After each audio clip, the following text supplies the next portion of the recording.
Alors soyez les bienvenus ce matin, nous sommes là, bien installés pour vous recevoir dans notre rendez-vous spécial de la semaine, une parole pour toi.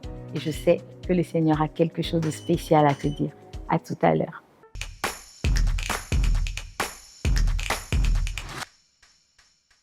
Alors parlons des rêves aujourd'hui. Est-ce que tu rêves encore? Est-ce que tu as des rêves dans ton cœur?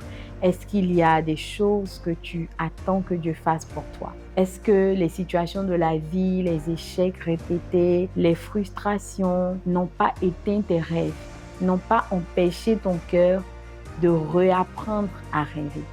Alors regardez ce qui s'est passé dans le jardin d'Éden lorsque Dieu va dire dans Genèse 2,18, « Il n'est pas bon que l'homme soit seul, je lui ferai une aide semblable à lui. » Naturellement, quand on entend cette phrase, on se dit que voilà, Dieu va ajouter à Adam, il va venir additionner quelque chose à sa vie.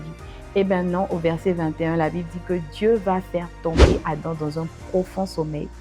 Et pendant que celui-ci sera endormi, il va retirer sa côte et il va former Ève. Au verset 23, lorsque Adam voit Ève pour la première fois, j'imagine qu'il a crié « Waouh!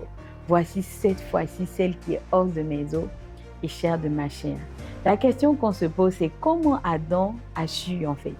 Qu'est-ce qu'il lui a dit? Parce que la voix de Dieu n'a plus sonné, il n'a pas entendu « Voici l'aide que j'ai fait pour toi ».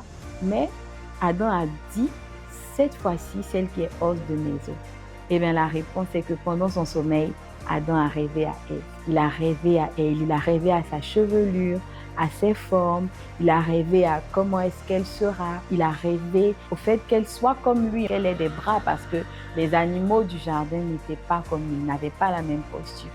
Et c'est parce que Adam a vu son rêve devant lui, réellement, palpablement, qu'il s'est dit, cette fois-ci, je ne me trompe pas, c'est vraiment elle, c'est vraiment ce à quoi j'avais pensé.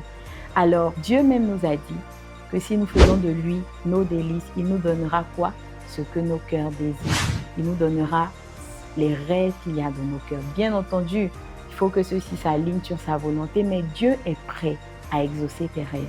Dieu est prêt à aller fouiller au plus profond de toi le rêve le plus fou, le rêve le plus inimaginable, pour te montrer combien de fois il est puissant, combien de fois il est réel et combien de fois il peut répondre à tes besoins les plus profonds. Alors aujourd'hui, j'aimerais encourager quelqu'un qui avait arrêté de rêver, qui s'était dit, bon, on va vivre la vie au jour le jour, on va faire avec ce qui est là, on ne va plus rien attendre. Aujourd'hui, prends la décision de laisser ton cœur s'exprimer, prends la décision de rêver encore, prends la décision de croire qu'il y a quelque chose de plus grand que Dieu peut te donner, si seulement tu peux le voir dans ton esprit. Prends la décision de rêver un avenir meilleur pour tes enfants. Prends la décision de rêver une atmosphère plus glorieuse dans ta vie de couple. Prends la décision de rêver que tu seras ce que Dieu dit que tu es.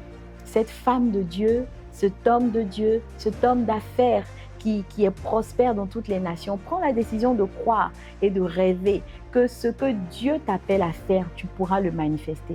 Prends la décision de rêver parce que Dieu est sur le point d'exaucer tes rêves. Dieu est sur le point de matérialiser tes rêves, de sorte que lorsqu'ils s'accompliront, tu diras comme Adam, « Waouh, cette fois-ci, Dieu a vraiment entendu ma prière. » Il a dit lui-même, celui qui est capable de faire infiniment au-delà et au-dessus de ce que nous pouvons penser, croire ou imaginer. Je prie que tu expérimentes cette dimension de Dieu, cette saison même dans ta vie, et que tu puisses croire que rêver, c'est aussi la volonté de Dieu pour toi.